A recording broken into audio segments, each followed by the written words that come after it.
Well, exciting days ahead, looking at data that should be coming from the NBS. That's expected by the 15th. That's next week. So, well, the NBS has said this new, 3 new indexes would be released then. So we look forward to that. Although the challenge of the website is still there, over 3 weeks after we were told that it's been hacked. We cannot get information from the side, the National Bureau of Statistics. So I wonder where the information will come from. Would we have to go to their X handle to get such important national information?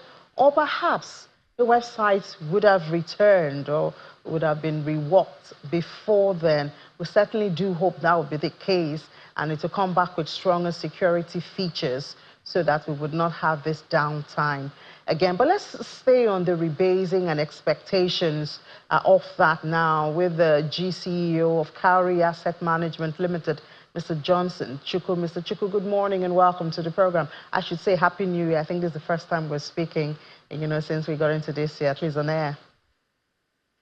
Thank you for having me. Good morning and Happy New Year.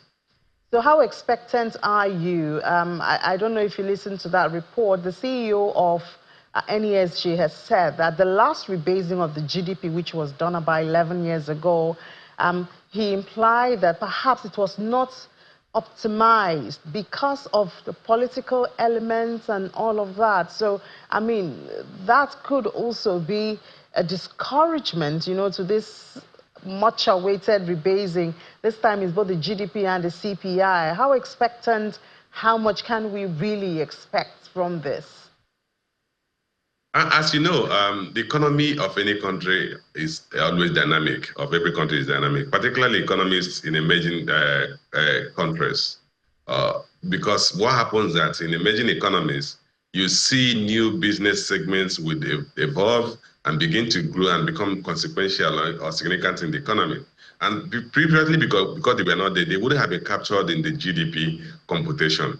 So as the economy is expanding or diversifying, new segments of new businesses will come up. Even in advanced economies, the digital technology business was not there a couple of years back. It's now a major contributor to the economy. If you take, for instance, the Nigerian economy, for instance, 20 years ago, the telecommunication sector was inconsequential. I mean, prior to 2000, that sector was almost non-existent. Today, it contributes about 16% of the GDP. It's the second largest contributor to the GDP. You have the likes of media and entertainment that had become a vibrant segment of the economy, and that was not there at some point. So what has happened, or what we expect, is that the Nigerian Bureau of Statistics would have been able, through their surveys, identify, like they said, 3 new service sectors or 3 new sectors. Captured new sectors that have become strong enough. I think they mentioned energy sector. They mentioned palm oil. Food and services. Yes, food and services. So we've seen expansion in some of these sectors. Take, for instance, the energy sector. Today we have an energy sector that is largely private sector driven, other than the transmission company of Nigeria managing the transmission grids. And we need to begin to monitor what level of power supply or energy supply do we have. Is it expanding or declining or shrinking? And what needs to be done? Because the basic thing we must recognize is that statistical data that are published by the Nigerian Bureau of Statistics or any other Bureau of Statistics is for use of decision makers to drive socioeconomic development. So I think this will give us a better understanding of the structure of the Nigerian economy so that people can also focus on which areas to invest in, which areas to go into, where the opportunities exist, and which sectors are shrinking. The government can actually take measures to stimulate or restore growth in those sectors that are declining. What about the concern of political influence in the numbers? We've seen that play out even in our population number when census is going to be carried out or is being carried out. We've seen it in voters' card and all of that. What about that concern? For me, it's not a fundamental concern. It depends on the quality of leadership of NBS. NBS funding comes from international donor agencies, from the central bank. To a large extent, they are financially independent. Don't go cap a hand to any minister to say, give us money to carry out this survey. But beyond that, we've seen a Secretary General of the country that had done in previous years consistent report that we are even at variance with governments, what government desired able to see. But then they were presenting data, facts to government to work with. So I think it depends on the level of self-assuredness, the level of independence of mind of the Station General. I don't think if the Station General is independent-minded, anybody will push him around and ask to sex up the data that we've used to arrive at either the GDP figure or the CPI figure. And that brings me to the issue around our current unemployment report, which also comes from the Bureau of Statistics. If you look at that report, Nigeria's latest unemployment figure is about 4.3%. About the same level with England, about 4.2%. England, UK has about 4.2%. Germany has about 3.2%, implying that Nigeria has at the same level of unemployment with a country like that. That's where the political influence should. We should make sure that it doesn't crop into statistical data that are relevant for decision making. If you ask anybody in Nigeria, do we have a 4.3% unemployment? It has actually lost its essence or its value in terms of being used as a decision-making tool. Because we as analysts, not even government is looking at the unemployment figure, because somehow when they change the method of computation, we arrive at a figure that becomes nonsensical. It becomes useless because Nigeria cannot say we have the same level of unemployment as England or Germany. So we need to go back and make sure that data or methods of arriving at our report reflects the unique nature of our economic and social environment, which is what the rebasing does. It's intended to ensure that statistical data are attuned, are aligned with the realities of that socioeconomic environment so that it becomes relevant to the people who are using it for decision making. Okay, so NBS has promised that next week we're going to see these 3 new indexes: energy, food, and services. What do you expect, especially energy? We know what has happened. So what do you expect? What position do you expect from those numbers? You know, for the energy sector, because it was never treated as a separate item, remember that almost everything that runs on earth runs on energy. Everything, not almost everything, everything that is active runs on energy, be it animate or inanimate objects.